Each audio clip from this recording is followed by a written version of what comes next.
आप कभी नहीं लेना चाहिए। Shri Kapil Sibal. Thank you, Mr. Thank you, Chairman, sir. I rise to oppose the bill and thank you for this opportunity to participate in this debate. मैं थोड़े संक्षेप में कुछ मुद्दे उठाना चाहता हूं, कोई विवादित बात नहीं करूंगा। समझ लीजिए कि मेरे पास कुछ संपत्ति है, मेरी प्रॉपर्टी है।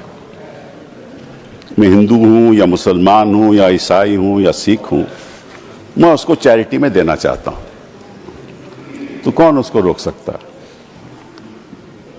कोई नहीं रोक सकता। और इतिहास में जो ये बात आपके सामने रखना चाहता हूं कि there was a right of non Muslims also to make a वक्फ।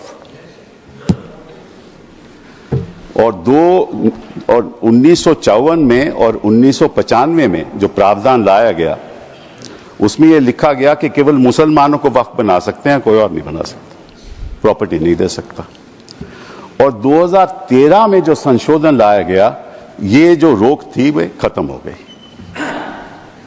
अब ये जो 2024 का अभी कानून बना है, उसमें वापस ये कहा गया कि केवल मुसलमान ही वक्फ दे सकते हैं। वो तो अलग बात है, मैं केवल छोटी सी बात रखना चाहता हूं। मैं as far as the 17th century, and I'll give you a judgment of the Madras High Court, which observed that it is common for the Hindu zamindars to have Muslims in their territories to make Muslim endowments. Similarly, in Arur Singh versus Badr Deen, Lahore High Court upheld the right of a Hindu to make waqf of his property for a Muslim graveyard. After independence, Nagpur High Court upheld the right of a non-Muslim to create waqf. और हमारे प्रधानमंत्री जी, इनकी मैं बड़ी इज्जत करता हूं, हमेशा कहते हैं वन नेशन वन लॉ। तो अगर वन नेशन वन लॉ होना है, तो बताइए भाई साहब कि ये केवल कहना कि मुसलमान ही वक्फ दे सकते हैं, ये किस किस्म का लॉ है? ये किस किस्म का लॉ है? और ये भी कहना कि मुसलमान को पहले 5 साल मुसलमान बने, फिर तय करना होगा कि तुम वक्फ दे सकते हो कि नहीं। अरे भाई, प्रॉपर्टी मेरी, मालकियत मेरी, चैरिटी में मैं देना चाहता हूं, आप कौन होते हो कहने को नहीं दे सकते? ये कौन सा कानून है? ये छोटी सी बात है, ये कौन सा कानून है? मैं हिंदू हूं, हिंदू होकर भी मैं दे सकता हूं। ये तो मेरी मर्जी है ना, प्रॉपर्टी तो मेरी है, आपका तो कोई हक नहीं। तो पहली बात तो ये कि ये आपने प्रावधान रखा क्यों? अगर आप वन नेशन वन लॉ की बात करते हो कि सारे धर्मों पे लागू करो, कोई भी दे सकता है। पहली बात है। दूसरी बात, एक नड्डा साहब ने बड़ी अच्छी कही कि देखिए ये कितनी एकर्स प्रॉपर्टी औकाफ की है, वक्फ की है। मैं उनको बताना चाहता हूं कि there are 32 Waqf boards in this country in different states merely supervise administration of waqf properties in their respective states. But please note kar lijiye Nada ji, total area of Hindu religious institutions in Tamil Nadu, Andhra Pradesh and Telangana respectively is 4,47,000 in Tamil Nadu, 4,65,000 in Andhra, 87,000 in Telangana, 723 acres with Tirumala Tirupati Devasthanam, and thus it comes to 10 lakh acres only in 4 states. And आप कहते हैं कि देखिए औकाफ में 8 लाख एकड़ है। अरे भैया, आपके हिंदू टेम्पल्स में भी इतनी संपत्ति है, वहां आप क्या कर रहे हो? वहां आप क्या कर रहे हो? बाकी स्टेट्स में देखो ना। अच्छा, और ये नहीं कि हर धर्म में सुधार नहीं होना चाहिए, उतार होना चाहिए, मैं आपके साथ सहमत हूं। हिंदू धर्म में भी सुधार लाना चाहिए, लाना चाहिए ना, हिंदू धर्म भी सुधार लाना चाहिए। अंडर हिंदू धर्म, एक मिनट, हिंदू धर्म, मैंने आज तक किसी को टोका नहीं, मैं केवल छोटी सी बात रख रहा हूं आपके सामने। हिंदू धर्म में भी सुधार होना चाहिए। अब हिंदू धर्म के अंतर्गत अगर कोई सेल्फ एक्वायर्ड प्रॉपर्टी हो तो वह अपने बेटों को दे सकता है, बेटी को नहीं दे सकता। कहता है मैं नहीं दूंगा अपनी बेटी को। इस्लाम में भी है कि भाई को ज्यादा मिलेगा और बेटी को कम मिलेगा, इस्लाम में भी यह है। वहां वक्त से द्वारा सुधार हो सकता है, यहां कोई सुधार नहीं हो सकता। तो आप अगर महिलाओं की बात करते हो तो एक कानून लाओ कि हिंदू लॉ में कोई अपनी सेल्फ एक्वायर्ड प्रॉपर्टी केवल बेटों को नहीं दे सकता, वहां महिलाओं का हक होना चाहिए।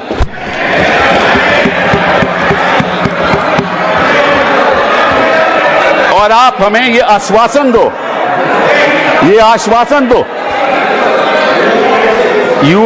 you make a commitment in this house that you will bring a law which will protect the right of daughters when they want to give away their self-acquired property. दूसरी बात ये मैं आपके सामने रखना चाहता था।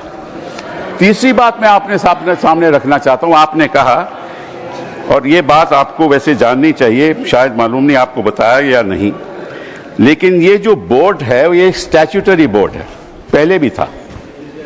इसमें कोई नॉमिनेट नहीं होता था। मैं आपको बताता हूं क्या वो स्टैट्यूटरी बोर्ड था। Most nominees were of the government, पहले भी। MPs are there, judges of Supreme Court, High Court, civil servants were there, and the chief executive officer of the board is a civil servant. Government can give directives to the board and even supersede it. Tribunal members are nominated by the government. ये तो पहले स्थिति थी। तो अगर सरकारी यहां नियुक्ति थी तो गलत कौन काम कर रहा था? आपने उसको क्यों सुपरसीड किया? सब नॉमिनी क्यों अपने रखवा लिए? अरे भैया पहले भी तो स्टैट्यूटरी बोर्ड था, तो आपने प्रावधान क्यों लाया? ये अगर कोई गलती हो रही थी तो मुतवल्ली से हो रही थी। होता क्या था कि मुतवल्ली इसी वक्फ में अब डील कर लेता था और उसकी वजह से ये मिसमैनेजमेंट होती थी। आपको उसको ठीक करना चाहिए था। हम भी आपके साथ हैं। पहली बार मुझे याद है, आई थिंक इट वाज 1954, कि तमिलनाडु के ब्राह्मण ने एक कहा कि हमारे यहां मंदिरों में बड़ी गड़बड़ हो रही है, और उसकी वजह से 1954 एक्ट बना।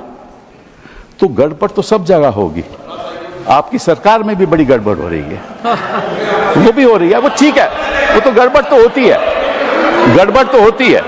तो अब आपने क्या किया? अब बड़ी इंटरेस्टिंग बात है, आपने क्या किया? आपने कहा कि भैया अगर कोई, सर देखिए आपने सबको 15-15, 20-20 मिनट दिए, मुझे 10 मिनट दे दीजिए, ज्यादा नहीं मांगता मैं, थोड़ा सा। सर कपिल जी, हम मुद्दे की बात कर रहे हैं, हम कोई पॉलिटिक्स की बात नहीं कर रहे। नड्डा जी ने कहा कि यहां कोई पॉलिटिक्स की बात नहीं हो रही, क्योंकि देश के भविष्य का सवाल है। Sir therefore the other thing I want to say कि पहले क्या होता था कि ये जो वक्फ प्रॉपर्टी पे इंक्रोचमेंट होती थी, अनऑथराइज्ड इंक्रोचमेंट होती थी, लोगों की अनऑथराइज्ड इंक्रोचमेंट, और सरकार भी इस पे कब्जा कर लेती थी। इसलिए जो लिमिटेशन प्रोविजन लाया गया उसमें यह रखा गया कि जो 12 साल का लिमिटेशन ऑर्डिनरी लॉ में है वो नहीं है। किसी ने गलत तरीके से वक्फ प्रॉपर्टी का कब्जा कर लिया तो अगर लिमिटेशन की बात आएगी तो 12 साल के बाद वो उसको चैलेंज नहीं कर सकता। आपने वो वापस लिमिटेशन ले आए, मतलब कि उनका अनऑथराइज्ड कब्जा कायम रहेगा। तो ये तो आप इंक्रोचमेंट्स का साथ दे रहे हो, इंक्रोचर्स का साथ दे रहे हो। मतलब कि जो वक्फ प्रॉपर्टी में गलत कब्जा हुआ है वो कब्जा वैसे ही रहेगा, क्योंकि 12 साल बीत जाएंगे। ये किस किस्म का प्रावधान आप लाए हो? आप प्रोटेक्ट कर रहे हो वक्फ प्रॉपर्टी को कि इंक्रोचमेंट्स को प्रोटेक्ट कर रहे हो? फिर साथ साथ में आपने ये कह दिया कि district magistrate has the full power to decide as to whether it is waqf property और नॉट। This is what you have said. Now what inquiry will the district magistrate have in that case? He will decide on his own and his decision is final. You were talking about Article 21 of the Constitution and said कि ये जो वक्फ जो council है इनका decision कैसे final हो सकता है, वक्फ बोर्ड का डिसीजन कैसे फाइनल हो सकता है, ये तो चैलेंज ही नहीं हो सकता in a civil court. Which decision of the district magistrate will you challenge in a civil court? You have said in this law that the decision of the district magistrate is final. And when he decides that this property is not waqf property, that cannot be challenged till he gives a final decision. So you can't deal with that property. You give finality to it. और वो जो आपने रखी है बात कि ये जो इंडाउमेंट्स हैं, ये जो वक्फ है, इसकी जो ट्राइब्यूनल की डिसीजन है ये फाइनल रहता है, ये आपने कहा ना। नो, अगर वो वक्फ ट्राइब्यूनल का डिसीजन फाइनल रहता है तो सिविल कोर्ट को तो कोई हक नहीं उसको चैलेंज करने के लिए। यही बात हिंदू इंडोमेंट्स एक्ट में है। हिंदू इंडोमेंट्स एक्ट में जो उनका मैनेजमेंट है उसका डिसीजन फाइनल है। थैंक यू कपिल तो जी। अगर हिंदू इंडोमेंट्स का डिसीजन फाइनल है वो तो आपको कोई आपत्ति नहीं, यहां ट्राइब्यूनल का डिसीजन फाइनल है तो आपको आपत्ति है। Thank you Kapil ji. ये है sir, thank you sir. Sir last one Shri 1 second sir, last 10 minutes sir, last sir, okay last sir, the only, देखिए ऐसा है 2014 के बाद आपके पास टाइम बचा ही नहीं है Sanjay ji.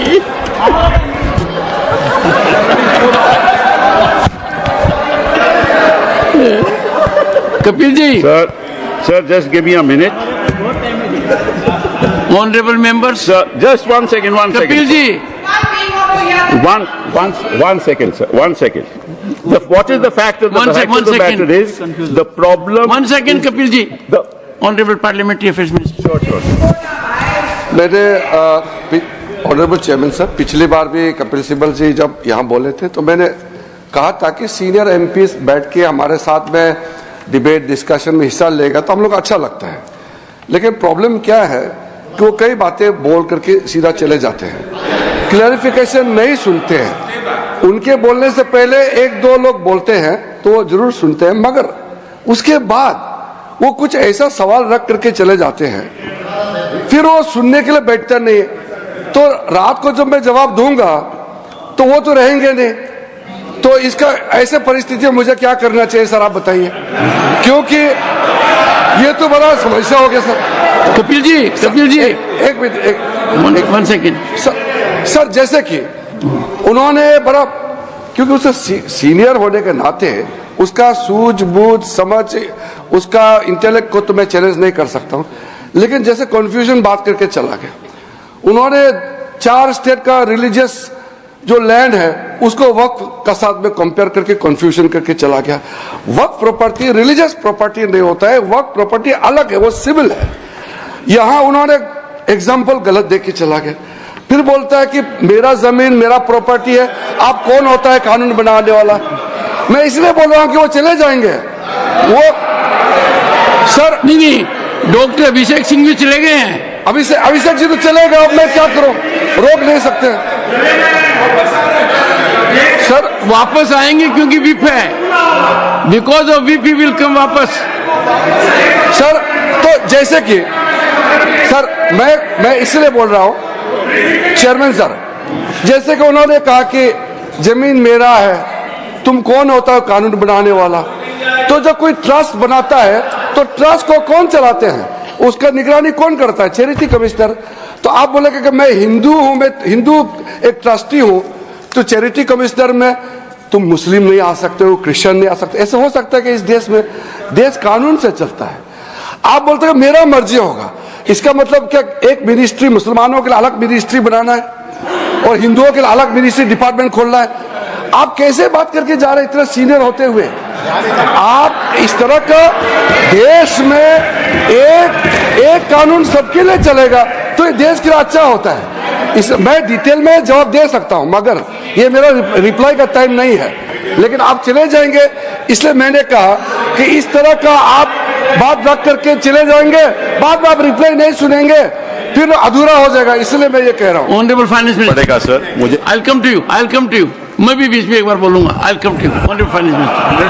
Sir, I'm very sympathetic to Minority Affairs Minister, sir. Every time when finance-related matters also, I face this situation when I stand up to answer earnestly with all the questions being posed to me. Concerned members are never there. So at least he had the courage to stand up and seek your permission to say. But there were 1 or 2 points on which I want to just give as much of clarification. As much as Minority Affairs Minister says, we are talking to a senior, very senior legal luminary. So I'll humbly submit my facts if I heard him right, Honorable Member. In Tamil Nadu or in Andhra, and he also took the name of the Tirumala Tirupati Devasthan. In all this, the HR&CE is with the government. Government appointed people monitor it, they execute it, they run it. Second, Tirumala Tirupati Devasthanam, the executive officer is appointed by the government of Andhra Pradesh. The endowment board has people who are appointed by the government of Andhra Pradesh, and the entire system is completely under the government of Andhra Pradesh, sir. So it is not as if, Hindus are not being touched at all, only Muslims are. No. There is a huge, in fact, it has led to a lot of feeling that Hindu pilgrims have started feeling that only our temples are being completely controlled by government and government appointed men. And it is leading to a lot of confusion among the Hindu pilgrims also. It's a matter of concern for all religion. So it is I'm responding to the honorable member who spoke. Anybody who has a comment to make on what I've said are welcome to seek the time from the chair rather than shout me down. And therefore, when I put the facts before, because he did refer to the southern states, the Hindu temples, and also took the name of TTD, the fact is this, sir. Kapilji. Now Kapilji. The finance minister, what I said was that yes, you're right, the temples are being managed by the government. So is the Waqf. That is precisely what I said. The statutory appointees are all by government. That is exactly the point I was making. That is exactly the point that I was making. That if the statutory appointees were all of the government, why did you want to bring this amendment in 2024? That's the point. And to you, sir, your answer to you, you said that there are trusts. Yes, there are trusts. But under the Code of Civil Procedure, when there is a trust, the property belongs to the trust. But there's a difference between Awqaf and trust. Awqaf, the land once donated, belongs to God. Please round up. It doesn't belong to the trust. Kapilji, round up now. Sir, it belongs to God. You cannot sell it ever. A trust can sell property. Waqf property cannot be sold. And Waqf property can be donated for religious purposes. It can be donated for shelter homes. It can be donated. Allow me. Don't interrupt now. It can be given for schools. It can be given for schools. It can be given for graveyards. It can be given for the benefit of women, and once given, it can't be taken back, unlike trusts. Thank you. So therefore, there's a difference. Thank you, Kevin. No, sir, one last thing. Only one. Okay. Because, sir, they are and I'll come to vote against you, not to worry. And I listen to you. Now, one last thing, sir. They say we have abolished Waqfs by user. That's what they have said. Now, so there's a Supreme Court judgment that they rely upon. That is the Babri Masjid judgment. Please note, the Honorable Minority Affairs Minister should note, paragraph 1134 of the Babri Masjid judgment, which says, Waqf by user is an accepted mode of creating a Waqf. Thank you, sir. Thank you. Please honor the judgment that you extol the virtues of to the rest of the country. Honor that judgment. And it says, Waqf by user is a matter of evidence. And in fact, Waqf by user is established pursuant to the board, that is the board, statutory board, sending out special people who are assessors as to whether in fact this is an actual Waqf or not. Thank you, Kapilji. And these are specialists. Thank you. He must know, he is the minister, he must know the facts before he makes a statement. Thank you. These are specialists, you have abolished the specialists. Now the district management will decide, and what will happen? Kapilji, you have said, you made your point. No, but this is not fair, sir. This is not fair. Thank you. They interrupted without knowing what an actual Waqf is. Kapilji, They have no knowledge of what a Waqf is. He is comparing it with a trust. Waqf is not a trust at all. Sir, just 1 second. Last. No. 1 minute. Kapilji. Only 1 minute, sir. Only, not more than 1 minute. No, Kapilji. Sir, 1 minute. Kapilji. 1 minute. 1 minute. Kapilji, you have diverted yourself. No, you diverted.